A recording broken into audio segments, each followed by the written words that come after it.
It's Wellness Wednesdays. It's Wellness Wednesdays. And this is going to be a fun Wellness Wednesday because it's a very good possibility that people are going to be watching this video like a hawk for me to fuck up or find something to take personally. So this is going to be a fun one. Yes, there's drama in Leanna Land again on my fucking birthday week, but we're not going to talk about that directly. Well, we are, because we're going to talk about distress tolerance, right? Because over the weekend, I felt like I was hitting my limit. And I've been watching a lot of Has Been Hotel. And so my snark levels were off the charts because so many things that Alistair says on that show are things I've said. But I actually had to forget which, might have been Sunday night, on the Discord say, look, guys, I'm about to go demon mode. I'm going to step back. And it wasn't that hard. And a lot of people have been asking me lately, have people just become less resilient? And there's a lot of blaming COVID for it, but it was sliding before COVID. I mean, we may never have been a terribly resilient. No, that's not true. You know what? Because the entire world got through the world wars. We were more resilient at one point. Now, it may have been that resilience to get through that caused a lot of damage, and we've been dealing with the intergenerational trauma of that ever since. That springs to mind just because somebody was pointing out that somebody on Twitter was being a bleeding heart. I think it was Twitter, but on bleeding heart on Gaza. And could you imagine if they dropped a bomb on London? My late stepfather was 11 or 12 years old when London was bombed. So we don't have to imagine it. It happened. And I mean, that's the thing. People, being a student of history and reading up on past times gets you out of your own butthole a lot. I recommend, if you want something with cute fuzzy animals and a bit of a history lesson, I recommend the it's hard to find here, but you know, the High Seas. All Creatures Great and Small. It's on PBS here. If you're in the UK, you can watch it there. But they deal with the slow creeping lead up to World War II. And you really feel the tension of not knowing what was going to happen. And, you know, were they going to go to war? Was Germany going to stop? Oh, they were sure they'd stop. They didn't stop, right? And we've gone through something like that again with COVID. It just seemed to go on and on and on and on. But again, I don't think that it began there. You can't completely backslide an entire generation of people and an entire, you know, planet population of people in 2 or 3 years. It doesn't work that way. There hasn't been, you know, after World War II, there was that nice 50s white picket fence, single family income, you know, single income family, detached house, all that stuff, unaffordable in the long run. We haven't had that similar era of false prosperity because we're still paying off the debt from the 1950s. But that doesn't make us less resilient. What I do think is going on is that, one, poor behavior is much more tolerated, people acting out and melting down. That, like I said on Monday, we don't like it, but we tolerate it. And if staying the course is less painful than changing, people won't change.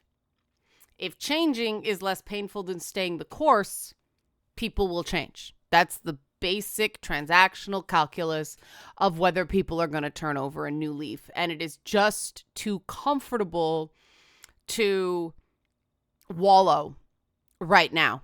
There's no reward for owning your shit. And I'm always happy when somebody compliments the Discord community and says, this place is great.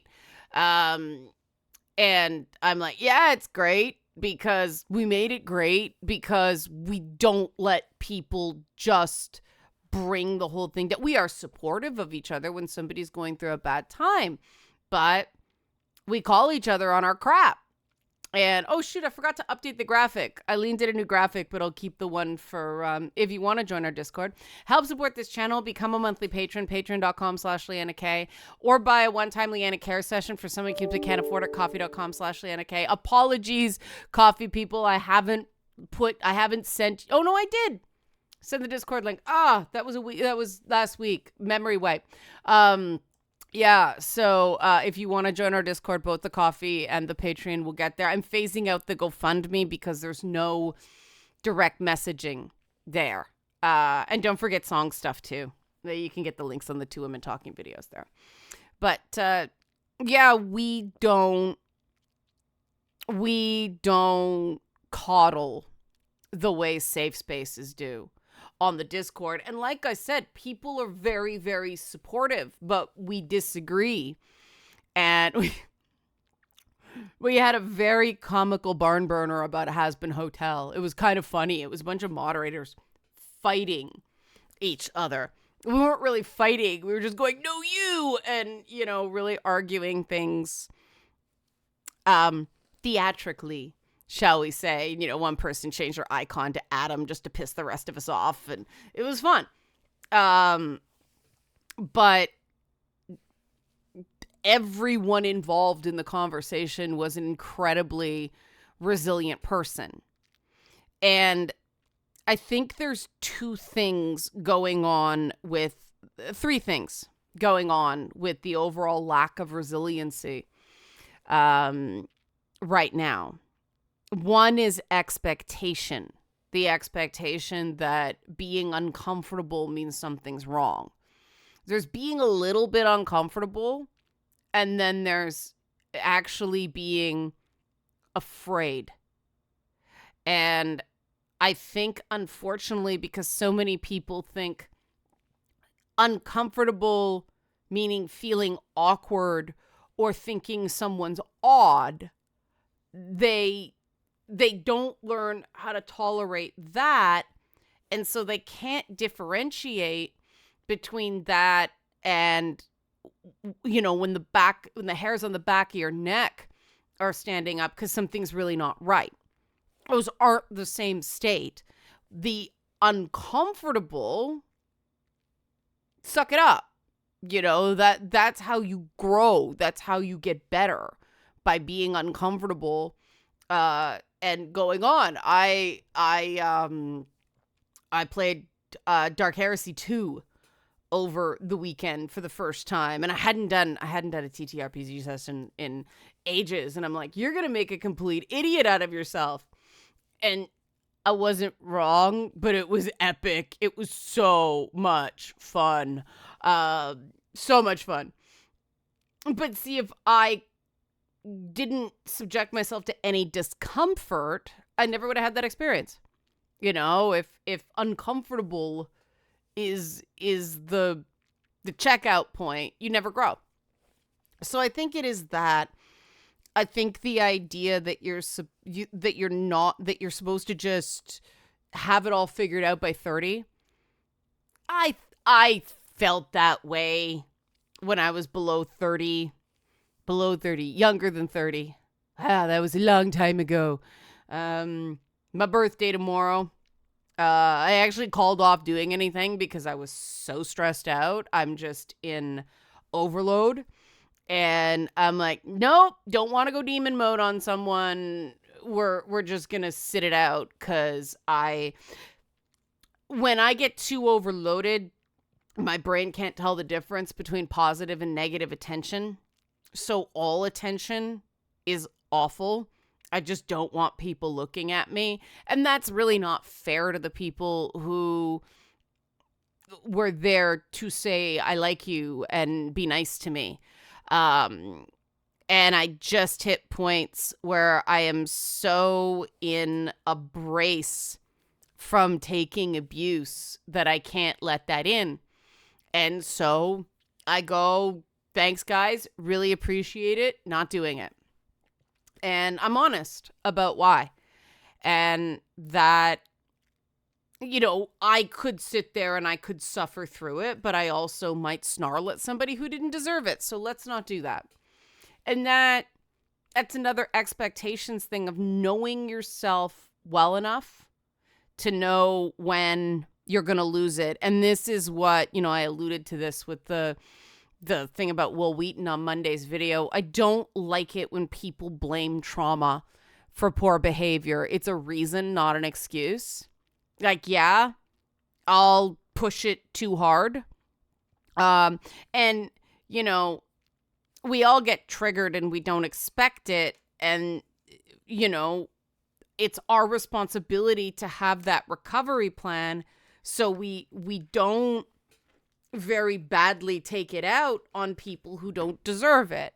If you warn somebody that, this is going on, and if you keep pushing, I'm going to become a snarling, and they keep pushing, well, you warn them, I don't feel bad when that happens. But, if it's just, I am not blaming anybody still, anybody that I interact with now for that condition. It's there. I can't do anything about it.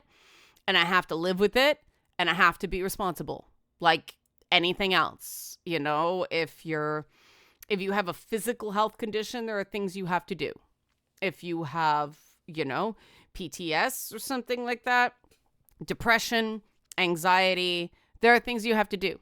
They are things you can live with and thrive. But you have to do the work. And that's the final part. Some people are just not willing to do the work. They're not willing to own it. They don't have enough self-compassion to go, you know what? I'm responsible for me. They're responsible for them. And if you do that enough, you stop yourself before you do something that you're going to regret. But if you do something you're going to regret, you let yourself regret it. You take responsibility for it. And you apologize unconditionally and unequivocally. You don't use apologies as a bargaining tactic like so many people do now. Because people have issues with being wrong. It's embarrassing to be wrong. It is. It is for everybody. Nobody likes being wrong. Again, this is how we learn. And I mean, the whole reason I do Feedback Friday is that there is a process to have a conversation, and I think it works. I think it allows a certain amount of give and take, and it allows people to not just be able to criticize me, but also leave comments that add to the discussion and get praise. And I think it's really important to have both. If you don't reward good behavior, punish the bad behavior all you want, it's not going to be better. Because if people get attention when they're punished, and for a lot of people, negative attention is better than being ignored. And that's a messed up thing, but, influencer, freaking hairdressers needing social media followers. Like it's social media. I appreciate what social media does benefiting small businesses like mine. But there are downsides to it, and it's very important that we all work within it. But I do see what I see is not that people are necessarily less resilient. It's that they don't know how to handle meeting the end of their resiliency. Instead of it being, okay, I'm going to take a walk. It's explode all over people and say a whole bunch of things that aren't true. And when someone points out they're not true, accuse them of attacking you. Like that's the playbook now. It's never admit you're wrong, because if you admit you're wrong, there'll be a punishment, and you don't want a punishment, so never admit you're wrong. And life shouldn't work that way, because the truth is the reward for admitting fault when you actually mean it. Don't take more on than you actually think you did, because then people will just dump on you, and then the actual accountable people aren't accountable. But the thing that the benefit of owning when you mess up is that people will want to be around you for more than just what tangible things they can get out of you. It means people will actually like you instead of just using you. And a big part of that is, I say, and that's not therapy, listen twice before you talk once. Actually deal with the words you use and own the words you used. And then actually connect to the words other people are using. That is a great place to start. I find actually focusing on making sure you really hear what the other person is saying, read it multiple times before responding, repeat it back to yourself before responding, so that you're not responding to what you're afraid they meant as opposed to what they said. I think that element has been lost. I think that the ability to have a conversation that isn't just a series of dunks, that's been lost. People just talking to work it out instead of being right. Unfortunately, the issue with our hyper-competitive education, training, and hiring system is that, one person gets a job that 100 people apply for. And so this thing is, oh my God, if I'm not perfect, I'll, catastrophize. And the truth is sometimes you can be absolutely letter perfect, but it's not the kind of perfect they were looking for. And so you still don't get it. You still don't get a reward. And if you've been raised where everything you did was actively rewarded, and instead of doing it right being its own reward, all rewards is no better than all punishments. So we're in a very extreme series of circumstances. And obviously individual mileage may vary. I know a lot of people who were not raised like that, whose parents and teachers set an example of being able to admit they were wrong. And I learned a lot from professionals that deal with people with, complex PTSD, borderline personality disorder, stuff like that, where they modeled, yes, I was wrong, or yes, I made a mistake there, or yes, I was late, or yes, I spoke too soon. That's right. I'm sorry about that. And what, a person with certain mental health conditions does the minute you show what they perceive as weakness, they will pounce. Yeah, you did. And you did this, you lied, and you this, and you that. And no, I didn't. No, I didn't. I will not accept that. And they will kick and scream and fight And some of them eventually burn themselves out. Some of them spin up and have a complete meltdown. And that's the not fun part of boundaries. But once you start setting those boundaries, it gets so much better because you see the difference between the people who will respect and accept them and work with you. Like, okay, you don't want to do it this way. How do you want to do it? Because, it's got to get done. People like that versus, no, I won't do that. I won't take it back. Or they'll start, well, I'll take it back if you do this. No blackmail.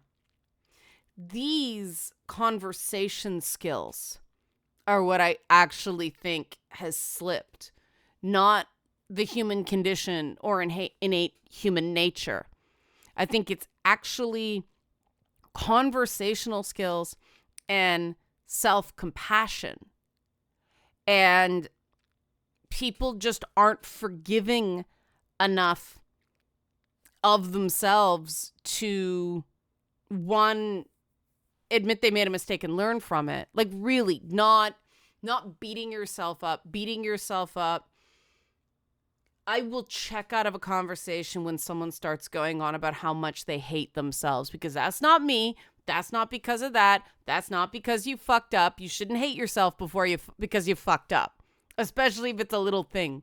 Something came out the wrong way or something like that. That's not a good reason to hate yourself. But people do that. And I was like, this is a no pity zone. A no pity zone. Nope. You don't get pity. I don't accept self-hatred. I don't accept self-loathing.